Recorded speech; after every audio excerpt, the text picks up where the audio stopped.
T ಸಮಾಜ ವಿಜ್ಞಾನದ ಅಧ್ಯಾಯ 6 ಮೂಲ ಪ್ರಾಥಮಿಕ ಮತ್ತು ಇತರೆ. ಪ್ರಕೃತಿಯಲ್ಲಿ ನಿರ್ಮಾಣಗೊಂಡಿರುವ ಪ್ರತಿಯೊಂದು ವಸ್ತು ಅಥವಾ ಘಟನೆ ತನ್ನದೇ ಆದ ರೀತಿಯಲ್ಲಿ ಮೂಲವನ್ನು ಹೊಂದಿರುತ್ತದೆ. ಅಂದರೆ ಒಂದು ವಸ್ತು ನಿರ್ಮಾಣಗೊಳ್ಳಲು ಅದಕ್ಕೊಂದು ಮೂಲ ಬೇಕು. ಹಾಗೆಯೇ ಇತಿಹಾಸದಲ್ಲಿ ನಡೆದ ಪ್ರತಿಯೊಂದು ಘಟನೆಯೂ ಒಂದು ಮೂಲವನ್ನು ಒಳಗೊಂಡಿರುತ್ತದೆ. ಉದಾಹರಣೆಗೆ ಹೇಳಬೇಕಂದ್ರೆ ಸ್ಮಾರಕಗಳಾಗಿರಬಹುದು, ಶಾಸನಗಳು, ಸಾಹಿತ್ಯಗಳು, ದಾಖಲೆಗಳು, ಧ್ವನಿ ಮುದ್ರಣಗಳು ಮುಂತಾದವುಗಳು. ಘಟನೆಗೆ ಸಂಬಂಧಿಸಿದಂತೆ ಸಮಾಜ ವಿಜ್ಞಾನ ವಿಷಯದ ಅಧ್ಯಯನಕ್ಕಾಗಿ 2 ರೀತಿಯ ಮೂಲಗಳನ್ನು ಗುರುತಿಸಬಹುದು. ಆ 2 ರೀತಿಯ ಮೂಲಗಳೆಂದರೆ, ಮೊದಲನೇದು ಪ್ರಾಥಮಿಕ ಮೂಲ, ಇನ್ನೊಂದು ದ್ವಿತೀಯ ಮೂಲ. ಪ್ರಾಥಮಿಕ ಮೂಲ ಅಂದರೆ ಪ್ರಾಥಮಿಕ ಮೂಲದಲ್ಲಿ ವಾಸ್ತವಿಕ ಆಕಾರ ಮೂಲವಾಗಿದ್ದು ಇದನ್ನು ಯಾರೂ ಬದಲಿಸಲು ಬರುವುದಿಲ್ಲ. ಅಂದರೆ ಘಟನೆಯ ನಿರ್ಮಾಣದ ಕರ್ತೃ ಈ ಹಿಂದೆ ರಚನೆಯಾಗದ ಅಥವಾ ನಿರ್ಮಾಣವಾಗದ ಅಂಶವನ್ನು ತನ್ನ ಸ್ವಂತ ಆಲೋಚನೆ ಹಾಗೂ ಜ್ಞಾನದ ಶಕ್ತಿಯಿಂದ ಸಿದ್ಧಪಡಿಸುವುದೇ ಮೂಲ ಆಕಾರ. ಇದಕ್ಕೆ ಉದಾಹರಣೆ ಅಂದರೆ ಪ್ರಾಕೃತ ಹಾಗೂ ಸಂಸ್ಕೃತ ಭಾಷೆಯ ಲಿಪಿಗಳ ಬರವಣಿಗೆ. ಅರಸರು ಇಲ್ಲಿಯವರೆಗೆ ಯಾರೂ ನಿರ್ಮಾಣ ಮಾಡದ ಶೈಲಿಯಲ್ಲಿ ಸ್ಮಾರಕಗಳು ನಿರ್ಮಿಸುವುದು. ವಿದ್ವಾಂಸರು ಸ್ವಂತ ಜ್ಞಾನದಿಂದ ಸಾಹಿತ್ಯದ ನಿರ್ಮಾಣ ಮಾಡುವುದು. ಆದರೆ ಹೀಗೆ ಮೂಲದಿಂದ ರಚನೆಯಾದ ಮಾಹಿತಿಯನ್ನು ಆಧಾರವಾಗಿಟ್ಟುಕೊಂಡು ಅದಕ್ಕೆ ಇನ್ನೂ ಹೆಚ್ಚಿನ ಮಾಹಿತಿಯನ್ನು ಸೇರಿಸಿ ಮತ್ತೊಂದು ಹೊಸ ವಿಚಾರ ನಿರ್ಮಾಣ ಮಾಡಿದರೆ ಅದನ್ನು ಮೂಲ ಎಂದು ಕರೆಯಲಾಗುವುದು. ಎರಡನೆಯ ಮೂಲ ದ್ವಿತೀಯ ಮೂಲ. ಇದರಲ್ಲಿ ಪ್ರಾಥಮಿಕ ಮೂಲದ ಮುಂದುವರೆದ ಭಾಗವನ್ನೇ ದ್ವಿತೀಯ ಮೂಲ ಎಂದು ಕರೆಯಲಾಗುತ್ತದೆ. ಅಂದರೆ ಈಗಾಗಲೇ ರಚನೆಯಾದ ವಿಷಯವನ್ನು ಇನ್ನೂ ಸುಧಾರಿಸಿದ ರೀತಿಯಲ್ಲಿ, ಅಂದರೆ ಅದನ್ನೇ ಮುಂದುವರೆದ ರೀತಿಯಲ್ಲಿ ರಚಿಸುವುದೇ ದ್ವಿತೀಯ ಮೂಲ. ದ್ವಿತೀಯ ಮೂಲಕ್ಕೆ ಉದಾಹರಣೆ ಅಂದರೆ ಕಲ್ಯಾಣಿ ಚಾಲುಕ್ಯರ ಕಲಾ ಶೈಲಿಯನ್ನು ಹೊಯ್ಸಳರು ಮುಂದುವರೆಸಿದ್ದು. ಒಬ್ಬ ಲೇಖಕರು ಬರೆದ ಕೃತಿಯನ್ನು ಸ್ವಲ್ಪ ಭಿನ್ನ ರೀತಿಯಲ್ಲಿ ತನ್ನ ಆಲೋಚನೆಗಳು ಮತ್ತು ಸನ್ನಿವೇಶಗಳನ್ನು ಸೇರಿಸುವುದು. ಈ ಪ್ರಾಥಮಿಕ ಮತ್ತು ದ್ವಿತೀಯ ಮೂಲಗಳ ವರ್ಗೀಕರಣದ ಮಹತ್ವ ಏನೆಂದರೆ, ಮೂಲಗಳು ವಿಷಯದ ನಂಬಿಕಾರ್ಹತೆ ಮತ್ತು ಸ್ವಾಯತ್ತತೆಯನ್ನು ಹೊಂದಿರುತ್ತದೆ. ಚಾರಿತ್ರ್ಯದ ಬರಹದ ರಚನೆಗೆ ಸಹಾಯಕವಾಗಿದೆ. ಘಟನೆಯ ಸನ್ನಿವೇಶದ ನೈಜ ಚಿತ್ರಣ ನೀಡುತ್ತದೆ. ದ್ವಿತೀಯ ಮೂಲಗಳ ರಚನೆಯು ಪ್ರಾಥಮಿಕ ಮೂಲಗಳಿಂದ ಮಾತ್ರ ಸಾಧ್ಯ. ಮೂಲಗಳು ಪ್ರಾಚೀನ ಇತಿಹಾಸದೊಂದಿಗೆ ಸಹ ಸಂಬಂಧ ಹೊಂದುವಂತೆ ಮಾಡುತ್ತದೆ. ಪ್ರಾಥಮಿಕ ಮೂಲ ಹೇಗೆ ದ್ವಿತೀಯ ಮೂಲದ ರಚನೆಗೆ ಪ್ರೇರಕವಾಗುತ್ತದೆ ಎಂದು ತಿಳಿಯಲು ಸಾಧ್ಯವಾಗುತ್ತದೆ. ಟಿಇಟಿ ಎಕ್ಸಾಮ್ನ ಸಮಾಜ ವಿಜ್ಞಾನ ಬೋಧನಾಶಾಸ್ತ್ರದ 7ನೇ ಅಧ್ಯಾಯ ಪಾಠ ಯೋಜನಾ ಕಾರ್ಯ ಅಂದರೆ ಪ್ರಾಜೆಕ್ಟ್ ವರ್ಕ್, ಅದರ ಕುರಿತಾಗಿ ಮಾಹಿತಿಯನ್ನು ನೋಡೋಣ. ಶಿಕ್ಷಕರು ತರಗತಿಯಲ್ಲಿ ಬೋಧನೆಗೆ ಹೋಗುವ ಮೊದಲು ತನ್ನ ವಿಷಯಕ್ಕೆ ಸಂಬಂಧಿಸಿದ ಪೂರ್ವ ಯೋಜನೆಯನ್ನು ಮಾಡಿಕೊಂಡಿರಬೇಕು. ಯೋಜನೆ ಇಲ್ಲದ ಯಾವುದೇ ಒಂದು ಕಾರ್ಯ ಯಶಸ್ವಿಯಾಗುವುದಿಲ್ಲ. ಹಾಗೆಯೇ ತರಗತಿಯಲ್ಲಿ ಪರಿಣಾಮಕಾರಿ ಬೋಧನೆ ಮಾಡಲು ಯೋಜನೆ ಅವಶ್ಯವಾಗಿದೆ. ಬೋಧನೆ ಸಾಮಾನ್ಯ ಕಾರ್ಯವಲ್ಲ, ಅದು ಒಂದು ರೀತಿಯ ಕಲೆ ಇದ್ದಂತೆ.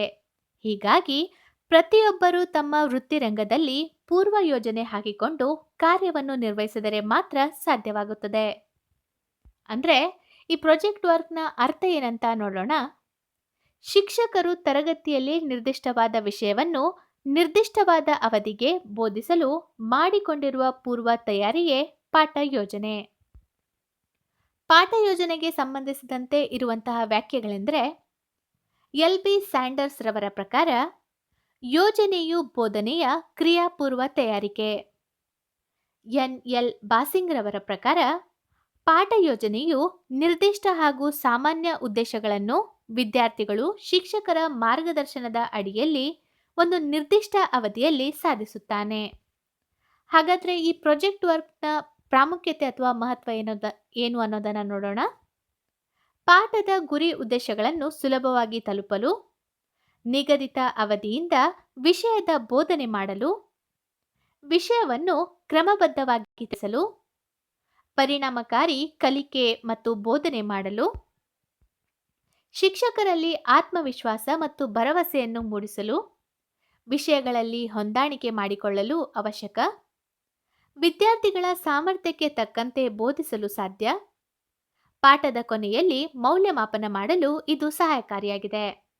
ಹಾಗಾದ್ರೆ ಈ ಪಾಠ ಯೋಜನೆ ಅಥವಾ ಪ್ರಾಜೆಕ್ಟ್ ವರ್ಕ್ನ ಲಕ್ಷಣಗಳು ಏನನ್ನೋದನ್ನ ನೋಡೋಣ. ಪಾಠ ಯೋಜನೆಯು ತರಗತಿ ಅವಧಿ, ದಿನಾಂಕ, ವಿಷಯ, ಘಟಕ, ಉಪಘಟಕ, ಕಲಿಕಾ ಅಂಶಗಳು ಹಾಗೂ ಬೋಧನೆ ಉಪಕರಣಗಳು ಎಲ್ಲ ಹಂತಗಳನ್ನು ಒಳಗೊಂಡಿರಬೇಕು. ಬೋಧನಾ ತಂತ್ರ ಮತ್ತು ವಿಧಾನಗಳನ್ನು ಒಳಗೊಂಡಿರಬೇಕು. ಘಟಕಗಳು ಹಾಗೂ ಉಪಘಟಕಗಳ ಮಧ್ಯೆ ನಿರಂತರತೆಯನ್ನು ಕಾಪಾಡುವಂತಿರಬೇಕು. ಪಾಠ ಯೋಜನೆಯು ಶಿಕ್ಷಕರಿಂದಲೇ ಬರೆಯಬೇಕು. ವಿಷಯ ವಿಶ್ಲೇಷಣೆಯಲ್ಲಿ ಮುಖ್ಯಾಂಶಗಳು ಸ್ಪಷ್ಟವಾಗಿರಬೇಕು. ಕ್ರಮಬದ್ಧವಾಗಿ ರಚನೆಯಾಗಿರಬೇಕು. ವಿದ್ಯಾರ್ಥಿಗಳಿಗೆ ಚಟುವಟಿಕೆಯಿಂದ ಆಸಕ್ತಿಯುತವಾಗಿ ಕಲಿಕೆಗೆ ಅವಕಾಶ ನೀಡುವಂತಿರಬೇಕು. ಪುನರಾವರ್ತಿಯ ಹಾಗೂ ಮೌಲ್ಯಮಾಪನ ಮಾಡಲು ಬರುವಂತಿರಬೇಕು. ಹಾಗಾದ್ರೆ ಈ ಪಾಠ ಯೋಜನೆಯ ಪ್ರಮುಖ ಹಂತಗಳು ಯಾವುದು ಅನ್ನೋದನ್ನ ನೋಡೋಣ. ಇದರಲ್ಲಿ ಪ್ರಮುಖವಾಗಿ 6 ಹಂತಗಳಿವೆ. ಅವುಗಳಂದ್ರೆ ಮೊದಲನೆಯದು ಪೂರ್ವ ಸಿದ್ಧತಾ ಹಂತ, ಎರಡನೆಯದು ಕಲಿಕಾ ಪೂರ್ವ ಹಂತ, ಮೂರನೆಯದು ಕಲಿಕಾಂಶದ ಹಂತ, ನಾಲ್ಕನೆಯದು ಅಭ್ಯಾಸದ ಹಂತ, ಐದನೆಯದು ಅನ್ವಯದ ಹಂತ, ಆರನೆಯದು ಮೌಲ್ಯಮಾಪನ. ಪಾಠ ಯೋಜನೆಯಲ್ಲಿ ನಾವು ಬಳಸಬಹುದಾದ ಬೋಧನೋಪಕರಣಗಳ ಕುರಿತಾಗಿ ನೋಡೋಣ. ಶಿಕ್ಷಕರು ತರಗತಿಯಲ್ಲಿ ವಿದ್ಯಾರ್ಥಿಗಳಿಗೆ ವಿಷಯವನ್ನು ಪರಿಣಾಮಕಾರಿಯಾಗಿ ತಿಳಿಸಿ, ಕಲಿಕೆ ಆಸಕ್ತಿ ಮೂಡಿಸಿ, ಅವಧಾನವನ್ನು ಕೇಂದ್ರೀಕರಿಸಲು ಕಲಿಕಾ ಉಪಕರಣಗಳು ಬಳಸುವುದು ಅವಶ್ಯವಾಗಿದೆ. 1,000 ಪದ ಒಂದು ಚಿತ್ರಪಟಕ್ಕೆ ಸಮವೆಂಬಂತೆ ಪಾಠೋಪಕರಣಗಳು ಬೋಧನೆ ಕಲಿಕೆಯ ತುಂಬಾ ಪ್ರಮುಖವಾದ ಪಾತ್ರ ವಹಿಸುತ್ತದೆ. ನಾವು ಸಮಾಜ ವಿಜ್ಞಾನ ಬೋಧನೆಯಲ್ಲಿ ಬಳಸಬಹುದಾದಂತಹ ಕಲಿಕಾ ಉಪಕರಣಗಳೆಂದರೆ ದೃಕ ಉಪಕರಣಗಳು, ಶ್ರವಣ ಉಪಕರಣಗಳು, ದೃಕ ಶ್ರವಣ ಉಪಕರಣಗಳು. ಇವುಗಳ ಕುರಿತಾಗಿ ಸಂಕ್ಷಿಪ್ತ ಮಾಹಿತಿಯನ್ನು ನೋಡೋಣ. ದೃಕ ಉಪಕರಣಗಳು ಅಂದರೆ ನೋಡುವ ಮೂಲಕ ಕಲಿಯುವಂತಹ ಉಪಕರಣಗಳು. ವಿದ್ಯಾರ್ಥಿಗಳು ಕಲಿಕೆಗೆ ಸಹಾಯಕ ಚಿತ್ರಪಟಗಳನ್ನು ವೀಕ್ಷಿಸುವುದರ ಮೂಲಕ ಅರ್ಥೈಸಿಕೊಳ್ಳುವ ವಿಧಾನವಾಗಿದೆ. ಕಲಿಕೆಯು ತ್ರಿಕೋನಾಕೃತಿಯನ್ನು, ಪ್ರಕ್ರಿಯೆಗಳನ್ನು ಈ ಒಂದು ಉಪಕರಣದ ಸಹಾಯದಿಂದ ತಿಳಿಯಬಹುದು. ಈ ದೃಕ ಉಪಕರಣದಲ್ಲಿ 3 ಆಯಾಮಗಳು ತುಂಬಾನೇ ಇಂಪಾರ್ಟೆಂಟ್ ಆಗಿದೆ. ಅವುಗಳೆಂದರೆ ಪ್ರೇರಣೆ, ಸ್ಪಷ್ಟೀಕರಣ ಮತ್ತು ಪ್ರಚೋದನೆ. ಈ 3 ಆಯಾಮಗಳನ್ನು ವಿದ್ಯಾರ್ಥಿಗಳು ತಿಳಿಯಲು ಮತ್ತು ಕಲಿಕೆಗೆ ಸಹಾಯವನ್ನು ಮಾಡುತ್ತದೆ. ಪ್ರಮುಖವಾದ ದೃಕ ಉಪಕರಣಗಳೆಂದರೆ ಚಿತ್ರಪಟಗಳು, ಭೂಪಟಗಳು, ಮಾದರಿಗಳು, ಗೋಳ, ಕಾಲನಕ್ಷೆ, ಚಿತ್ರಸುರಳಿ, ವೃತ್ತಪತ್ರಿಕೆ, ಕಪ್ಪು ಹಲಗೆ, ಚಾರ್ಟ್ಗಳು ಮತ್ತು ಪ್ರೊಜೆಕ್ಟರ್ಗಳು. ಇವುಗಳ ಕುರಿತಾಗಿ ಮಾಹಿತಿಯನ್ನು ನೋಡೋಣ. ಚಿತ್ರಪಟಗಳು ಬೋಧನೆಯಲ್ಲಿ ಶಿಕ್ಷಕರು ಬಳಸಬಹುದಾದ ಒಂದು ಪ್ರಮುಖ ಉಪಕರಣವಾಗಿದೆ. ಈ ಒಂದು ಉಪಕರಣದ ಸಹಾಯದಿಂದ ವಿದ್ಯಾರ್ಥಿಗಳ ಅವಧಾನ ಮತ್ತು ಆಸ್ತಿಯನ್ನು ಕಲಿಕೆಯತ್ತ ಸೆಳೆಯಲು ಸಾಧ್ಯವಾಗುತ್ತದೆ. ಕೇವಲ ವಿಷಯವನ್ನು ಮೌಖಿಕವಾಗಿ ಹಾಗೂ ಭಾವನಾತ್ಮಕವಾಗಿ ಎಷ್ಟೇ ಹೇಳಿದರೂ ಆ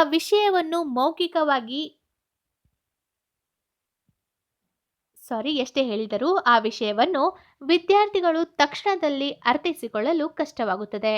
ಅದನ್ನೇ ಚಿತ್ರಪಟಗಳ ಮೂಲಕ ತಿಳಿಸಿದರೆ ತಕ್ಷಣಕ್ಕೆ ವಿಷಯವನ್ನು ಅರ್ಥೈಸಿಕೊಳ್ಳುತ್ತದೆ. ಹಾಗೆಯೇ ಸ್ಪಷ್ಟವಾದ ಕಲ್ಪನೆಯನ್ನು ಮೂಡಿಸಲು ಈ ಚಿತ್ರಪಟಗಳು ಸಹಾಯ ಮಾಡುತ್ತದೆ. ಉದಾಹರಣೆಗೆ ಹೇಳಬೇಕಂದ್ರೆ ಅರಮನೆಗಳು, ಕೋಟೆಗಳು, ಸ್ಮಾರಕ, ಯುದ್ಧದ ದೃಶ್ಯಗಳು, ಪರ್ವತ, ಜ್ವಾಲಾಮುಖಿ, ಮರುಭೂಮಿ, ಮಣ್ಣುಗಳು ಇವುಗಳ ಚಿತ್ರಗಳನ್ನು ತೋರಿಸುವ ಮೂಲಕ ವಿದ್ಯಾರ್ಥಿಗಳಲ್ಲಿ ಕಲಿಕೆಯ ಆಸಕ್ತಿಯನ್ನು ಹೆಚ್ಚಿಸಬಹುದು. ಇದರ ಅನುಕೂಲತೆಗಳೆಂದರೆ ಕಲಿಕೆ ಪರಿಣಾಮಕಾರಿಯಾಗುತ್ತದೆ, ವಿದ್ಯಾರ್ಥಿಗಳಲ್ಲಿ ಆಸಕ್ತಿ ಉಂಟಾಗುತ್ತದೆ, ಶಿಕ್ಷಕರಿಗೆ ಬೋಧನಾ ಶ್ರಮವಾಗುವುದಿಲ್ಲ, ವಿಷಯ ದೀರ್ಘಕಾಲದವರೆಗೆ ಮನಸ್ಸಿನಲ್ಲಿ ಉಳಿಯುತ್ತದೆ, ವಿಷಯದಲ್ಲಿ ಅರ್ಥೈಸುವಿಕೆಯಲ್ಲಿ ಗೊಂದಲವಾಗುವುದಿಲ್ಲ. ಎರಡನೆಯದು ಭೂಪಟಗಳು ಅಥವಾ ನಕ್ಷೆ. ಶಿಕ್ಷಕರು ಸಮಾಜ ವಿಜ್ಞಾನ ಬೋಧನೆಯಲ್ಲಿ ಅತಿ ಅವಶ್ಯವಾಗಿ ಬಳಸಲೇಬೇಕಾದ ಉಪಕರಣವೆಂದರೆ ಭೂಪಟಗಳು. ವಿಶೇಷವಾಗಿ ಇತಿಹಾಸ ಮತ್ತು ಭೂಗೋಳ ಬೋಧನೆಗೆ ನಕಾಶೆಗಳು ತುಂಬಾ ಅವಶ್ಯವಾಗಿದೆ. ಇವುಗಳು ಬಳಸದೆ ವಿದ್ಯಾರ್ಥಿಗಳಿಗೆ ಸರಿಯಾದ ಕಲ್ಪನೆ ನೀಡಲು ಸಾಧ್ಯವಾಗುವುದಿಲ್ಲ.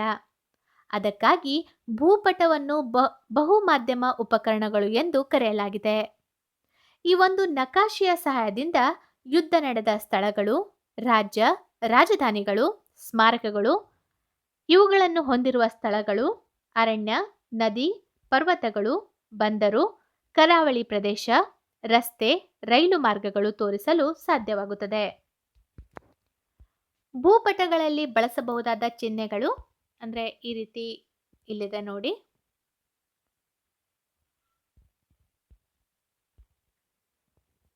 ಭೂಪಟದ ಪ್ರಕಾರಗಳೆಂದ್ರೆ ಅವುಗಳಲ್ಲಿ ಎರಡು ಪ್ರಮುಖ ಪ್ರಕಾರಗಳು. ಒಂದು ರಾಜಕೀಯ ಭೂಪಟಗಳು, ಇನ್ನೊಂದು ಪ್ರಾಕೃತಿಕ ಭೂಪಟಗಳು.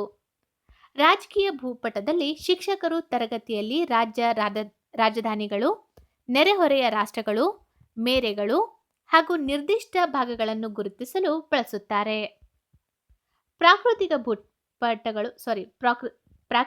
ಭೂಪಟಗಳು ಇದರಲ್ಲಿ ಒಂದು ರಾಷ್ಟ್ರದ ಭೌಗೋಳಿಕ ಲಕ್ಷಣಗಳು ಅಂದ್ರೆ ನದಿಗಳು, ಪರ್ವತ, ಜಲಮಾರ್ಗಗಳು, ಮಣ್ಣು, ಮಳೆಯ ಹಂಚಿಕೆ ಮುಂತಾದ ವಿಷಯಗಳನ್ನು ಬೋಧಿಸಲು ಪ್ರಾಕೃತಿಕ ಭೂಪಟಗಳನ್ನು ತರಗತಿಯಲ್ಲಿ ಶಿಕ್ಷಕರು ಬಳಸುತ್ತಾರೆ. ಗೋಳಗಳು ಅಥವಾ ಗ್ಲೋಬ್. ಸಮಾಜ ವಿಜ್ಞಾನ ಶಿಕ್ಷಕರು ವಿಶೇಷವಾಗಿ ಭೌಗೋಳಿಕ ಬೋಧನೆಯಲ್ಲಿ ಬಳಸಬಹುದಾದ ಅತ್ಯಂತ ಪ್ರಮುಖ ಕಲಿಕಾ ಉಪಕರಣವೆಂದರೆ ಗ್ಲೋಬ್. ಭೂಮಿಯ ಆಕಾರ, ಹಗಲು ರಾತ್ರಿ, ಭೂಮಿಯ ಚಲನೆ, ಅಕ್ಷಾಂಶ, ರೇಖಾಂಶಗಳು ಹಾಗೂ ಸಾಗರ ಮತ್ತು ಸಾಗರದ ಪ್ರವಾಹಗಳನ್ನು ತಿಳಿಸಲು ಶಿಕ್ಷಕರಿಗೆ ಗ್ಲೋಬ್ ಅತ್ಯಂತ ಅವಶ್ಯಕವಾದ ಕಲಿಕಾ ಉಪಕರಣವಾಗಿದೆ. ಹಾಗಾದ್ರೆ ಈ ಉತ್ತಮ ಗ್ಲೋಬ್ನಲ್ಲಿ ಇರಬೇಕಾದ ಲಕ್ಷಣಗಳೆಂದ್ರೆ ಭೂಮಿಯ ವಾಸ್ತವ ಅಂಶಗಳನ್ನು ಪ್ರತಿಬಿಂಬಿಸುವಂತಿರಬೇಕು. ಅಕ್ಷಾಂಶ ಮತ್ತು ರೇಖಾಂಶಗಳು ನಿರ್ದಿಷ್ಟವಾದ ಅಂತರದಿಂದ ಕೂಡಿರಬೇಕು. ಭೂಭಾಗ, ಜಲಭಾಗಗಳು ನಿರ್ದಿಷ್ಟವಾದ ಬಣ್ಣಗಳಿಂದ ಕೂಡಿರಬೇಕು. ಗೋಳವು ನಿರ್ದಿಷ್ಟ ಆಕಾರದಿಂದ ಕೂಡಿದ್ದು ಸರಾಗವಾಗಿ ಒಂದು ಸ್ಥಳದಿಂದ ಮತ್ತೊಂದು ಸ್ಥಳಕ್ಕೆ ಸುಲಭವಾಗಿ ತೆಗೆದುಕೊಂಡು ಹೋಗುವಂತಿರಬೇಕು. ಖಂಡ ಹಾಗೂ ಸಾಗರಗಳ ಭೂಭಾಗಗಳನ್ನು ಸ್ಪಷ್ಟವಾಗಿ ಗುರುತಿಸಬೇಕು. ಹಾಗಾದ್ರೆ ಈ ಗೋಳದಿಂದ ವಿದ್ಯಾರ್ಥಿಗಳಿಗೆ ಆಗುವಂತಹ ಅನುಕೂಲತೆಗಳೆಂದ್ರೆ ವಿದ್ಯಾರ್ಥಿಗಳಿಗೆ ಕಲಿಕೆಯಲ್ಲಿ ಆಸಕ್ತಿಯನ್ನು ಹೆಚ್ಚಿಸುತ್ತದೆ, ಕಲ್ಪನಾ ಶಕ್ತಿಯನ್ನು ಹೆಚ್ಚಿಸುತ್ತದೆ, ಭೂಮಿಯ ಆಕಾರ, ಕಾಲ್ಪನಿಕ ರೇಖೆಗಳು ಕುರಿತು ತಿಳಿಯಲು ಸಹಾಯ, ಅಂತಾರಾಷ್ಟ್ರೀಯ ಕಾಲಮಾನದ ವ್ಯತ್ಯಾಸ ತಿಳಿಯಲು ಸಹಾಯಕ, ವಿದ್ಯಾರ್ಥಿಗಳಲ್ಲಿ ವಿಶ್ವದಲ್ಲಿ ವಿವಿಧ ರಾಷ್ಟ್ರಗಳು ಹೊಂದಿರುವ ಸ್ಥಳಗಳು ತಿಳಿಯಲು ಸಹಾಯಕಾರಿಯಾಗಿದೆ.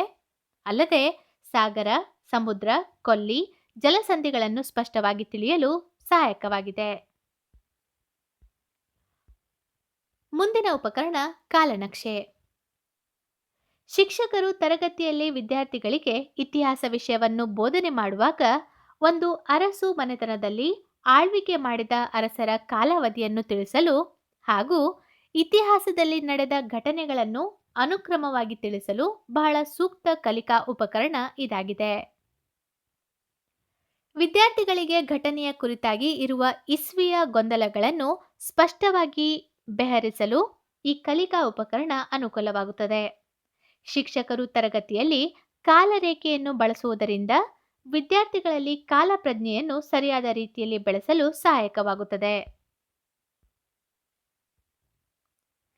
ಇಲ್ಲೊಂದು ಎಕ್ಸಾಂಪಲ್ ಕೊಟ್ಟಿದ್ದಾರೆ ನೋಡಿ. ಶಿವಾಜಿ ಅವರ ಆಡಳಿತ ಅವಧಿ ಕ್ರಿಸ್ತಶಕ 1627ರಿಂದ 1680. ಅದರ ಕುರಿತಾಗಿ ಯಾವ ಕಾಲದಲ್ಲಿ ಏನಾಯಿತು ಅನ್ನೋದನ್ನ ಕಾಲನಕ್ಷೆಯ ಮೂಲಕ ಎಕ್ಸ್ಪ್ಲೇನ್ ಮಾಡಿದ್ದಾರೆ. ಕಾಲರೇಖೆಯ ಪ್ರಕಾರಗಳು ಪ್ರಮುಖವಾಗಿ 4. ಅವುಗಳೆಂದರೆ ಪ್ರಗತಿಶೀಲ ಕಾಲರೇಖೆ, ಪ್ರತಿಗಾಮಿ ಕಾಲರೇಖೆ, ಹೋಲಿಕಾ ಕಾಲರೇಖೆ, ಚಿತ್ರಾತ್ಮಕ ಕಾಲರೇಖೆ. ಪ್ರಗತಿಶೀಲ ಕಾಲರೇಖೆ ಅಂದರೆ ಇತಿಹಾಸದಲ್ಲಿ ನಡೆದ ಘಟನೆಗಳನ್ನು ಕಾಲರೇಖೆಯ ಮೇಲೆ ಒಂದರ ನಂತರ ಮತ್ತೊಂದು ಮುಂದುವರಿಯುತ್ತಾ ಹೋಗಿರುವುದನ್ನು ತಿಳಿಸುತ್ತದೆ. ಪ್ರತಿಗಾಮಿ ಕಾಲರೇಖೆ ಅಂದರೆ ಈ ರೀತಿಯ ಕಾಲರೇಖೆಯಲ್ಲಿ ಘಟನೆಗಳನ್ನು ಹಿಮ್ಮುಖವಾಗಿ ಬರೆಯುತ್ತಾ ಹೋಗುವುದು. ಹೋಲಿಕಾ ಕಾಲರೇಖೆ ಅಂದರೆ ಒಂದೇ ಸಮಯದಲ್ಲಿ ಎರಡು ರಾಷ್ಟ್ರಗಳು ಅಥವಾ ಎರಡು ಅರಸು ಮನೆತನಗಳ ನಡುವೆ ನಡೆದ ಘಟನೆಗಳನ್ನು ಹೋಲಿಕೆಯೊಂದಿಗೆ ತಿಳಿಸಬಹುದಾಗಿದೆ. ಚಿತ್ರಾತ್ಮಕ ಕಾಲರೇಖೆಯಲ್ಲಿ ಕಾಲರೇಖೆಯ ಬಲಭಾಗದಲ್ಲಿ ಘಟನೆಗೆ ಸಂಬಂಧಿಸಿದ ಇಸ್ವಿಯನ್ನು ಹಾಗೂ ಎಡಭಾಗದಲ್ಲಿ ಅದಕ್ಕೆ ಸಂಬಂಧಿಸಿದ ಚಿತ್ರಪಟವನ್ನು ತೋರಿಸುವುದು ಆಗಿದೆ. ಸೊ ಎರಡನೆಯ ಉಪಕರಣ ಶ್ರವಣೋಪಕರಣ ಅಂದರೆ ಕೇಳುವುದರ ಮೂಲಕ ಕಲಿಯುವಂತಹ ಉಪಕರಣಗಳು. ಬೋಧನೆ ಮತ್ತು ಕಲಿಕೆಯಲ್ಲಿ ಬಳಸಬಹುದಾದ ಮತ್ತೊಂದು ಉಪಕರಣವೆಂದರೆ ಶ್ರವಣ ಉಪಕರಣ. ಈ ಒಂದು ವಿಧಾನದಲ್ಲಿ ವಿದ್ಯಾರ್ಥಿಗಳು ವಿಷಯಕ್ಕೆ ಸಂಬಂಧಿಸಿದ ಮಾಹಿತಿಯನ್ನು ಕಣ್ಣಿನಿಂದ ನೇರವಾಗಿ ವೀಕ್ಷಿಸದೆ ಕಿವಿಯಿಂದ ಆಲಿಸುವುದಾಗಿದೆ. ಇದಕ್ಕೆ ಉದಾಹರಣೆ ಅಂದರೆ ರೇಡಿಯೋ ಮತ್ತು ಟೇಪ್ ರೆಕಾರ್ಡರ್. ರೇಡಿಯೋ ಶಿಕ್ಷಣ ಕ್ಷೇತ್ರದಲ್ಲಿ ಅಭಿವೃದ್ಧಿಯನ್ನುಂಟು ಮಾಡಿ ಹಾಗೂ ವಿದ್ಯಾರ್ಥಿಗಳ ಕಲಿಕೆಗೆ ಸಹಾಯಕವಾದ ಶ್ರವಣೋಪಕರಣಗಳಲ್ಲಿ ರೇಡಿಯೋದ ಪಾತ್ರ ಅತ್ಯಂತ ಮಹತ್ವದ್ದಾಗಿದೆ. ಸರ್ಕಾರ ಈ ಒಂದು ಯೋಜನೆಯ ಮೂಲಕ ದೇಶ ಹಾಗೂ ರಾಜ್ಯದ ಮೂಲೆ ಮೂಲೆಗೂ ಅನೇಕ ಶೈಕ್ಷಣಿಕ ಕಾರ್ಯಕ್ರಮಗಳನ್ನು ನೇರವಾಗಿ ಪ್ರಸಾರ ಮಾಡಿ ಶಿಕ್ಷಣ ರಂಗದಲ್ಲಿ ಕ್ರಾಂತಿಯನ್ನೇ ಉಂಟು ಮಾಡಿದೆ.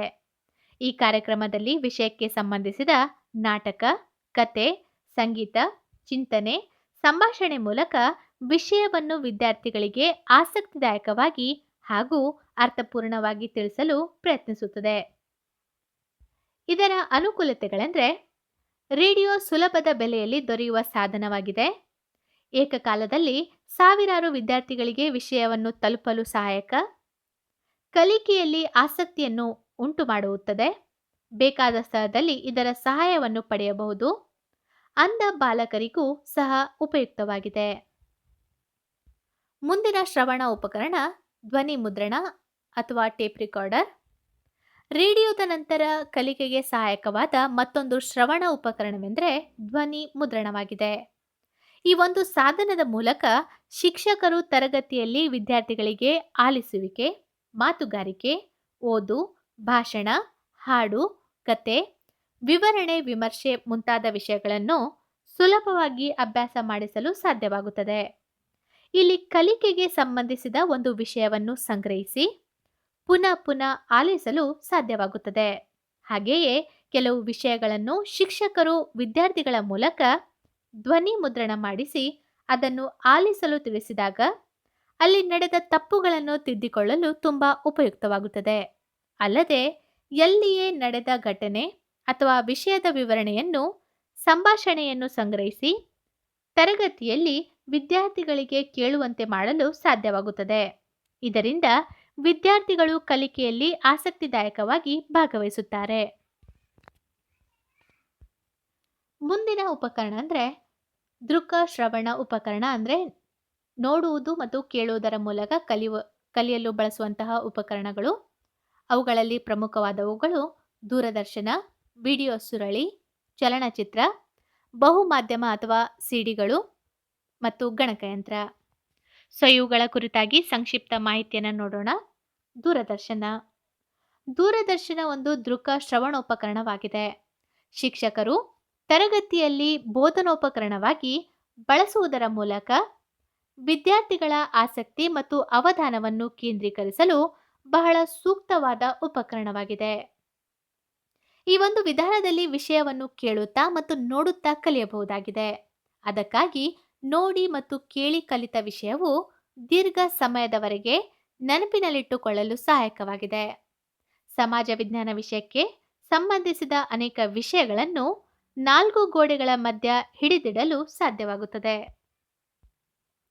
ಇದರಿಂದ ವಿದ್ಯಾರ್ಥಿಗಳಿಗೆ ಆಗುವ ಅನುಕೂಲತೆಗಳೆಂದರೆ ವಿದ್ಯಾರ್ಥಿಗಳು ಹಾಗೂ ಶಿಕ್ಷಕರು ಕಲಿಕೆ ಮತ್ತು ಬೋಧನೆಯಲ್ಲಿ ಕ್ರಿಯಾಶೀಲರಾಗಿ ಭಾಗವಹಿಸಲು, ನೈಜವಾದ ಕಲ್ಪನೆ ವಿದ್ಯಾರ್ಥಿಗಳಲ್ಲಿ ಮೂಡಿಸಲು, ಪ್ರಚಲಿತ ವಿದ್ಯಮಾನಗಳು ತ್ವರಿತವಾಗಿ ತಿಳಿಯಲು, ಶ್ರಮ ವೇಳೆ ಉಳಿತಾಯ ಜೊತೆಗೆ ಕಲಿಕೆ ದೃಢಗೊಳ್ಳಲು, ವಿದ್ಯಾರ್ಥಿಗಳಲ್ಲಿ ವೀಕ್ಷಿಸುವ ಮತ್ತು ಆಲೋಚಿಸುವ ಕೌಶಲ್ಯವನ್ನು ಇದು ಬೆಳೆಸುತ್ತದೆ. ಮುಂದಿನದು ವಿಡಿಯೋ ಸುರುಳಿ. ವಿವಿಧ ಕ್ಷೇತ್ರದಲ್ಲಿ ಬಳಸುವಂತೆ ಇಂದಿನ ತಾಂತ್ರಿಕ ಯುಗದಲ್ಲಿ ಶಿಕ್ಷಣ ಕ್ಷೇತ್ರದಲ್ಲಿಯೂ ಸಹ ದೃಕ ಶ್ರವಣೋಪಕರಣವಾಗಿ ವಿಡಿಯೋ ಸುರುಳಿ ಬಳಸಿ ಬೋಧನೆ ಮಾಡಲು ಶಿಕ್ಷಕರಿಗೆ ಅನುಕೂಲವಾಗಿದೆ. ಯಾವುದೇ ಒಂದು ವಿಷಯಕ್ಕೆ ಸಂಬಂಧಿಸಿದಂತೆ ಪೂರ್ಣ ಮಾಹಿತಿಯನ್ನು ಸಂಗ್ರಹಿಸಿ ಸುಮಾರು ಒಂದೆರಡು ಗಂಟೆಗಳ ಕಾಲದವರೆಗೆ ನೀಡಬಹುದಾಗಿದೆ. ಉದಾಹರಣೆ ಅಂದರೆ ಭೌಗೋಳಿಕ ಸನ್ನಿವೇಶಗಳು, ಜ್ವಾಲಾಮುಖಿ, ಭೂಕಂಪಗಳು, ಅರಸರ ಆಡಳಿತ ವ್ಯವಸ್ಥೆ, ಚುನಾವಣೆ ಪ್ರಕ್ರಿಯೆ ಮುಂತಾದವು. ಇದರಿಂದಾಗಿ ವಿದ್ಯಾರ್ಥಿಗಳಿಗೆ ಕಲಿಕೆಯಲ್ಲಿ ಪ್ರೇರಣೆ, ದೀರ್ಘಕಾಲದವರೆಗೆ ಮಾಹಿತಿ ಸಂಗ್ರಹಿಸಲು ಹಾಗೂ ವಿಷಯಕ್ಕೆ ಸಂಬಂಧಿಸಿದ ಮಾಹಿತಿಯನ್ನು ತರಗತಿಯ ಕೋಣೆಯಲ್ಲಿ ಕುಳಿತುಕೊಂಡು ತಿಳಿಯಲು ಇದು ಸಹಾಯಕವಾಗಿದೆ. ಬಹುಮಾಧ್ಯಮ ಅಥವಾ ಸಿಡಿ ಮತ್ತು ಕಂಪ್ಯೂಟರ್ಗಳು ಕೂಡ ಇದೇ ರೀತಿಯ ಮಾಹಿತಿಯನ್ನ ಮತ್ತು ಇಫೆಕ್ಟ್ ಅನ್ನ ವಿದ್ಯಾರ್ಥಿಗಳ ಮೇಲೆ ನೀಡುತ್ತದೆ. ಸೊ ಇದಿಷ್ಟು ಪಾಠ 6 ಮತ್ತು 7ರ ಮಾಹಿತಿಯಾಗಿದೆ.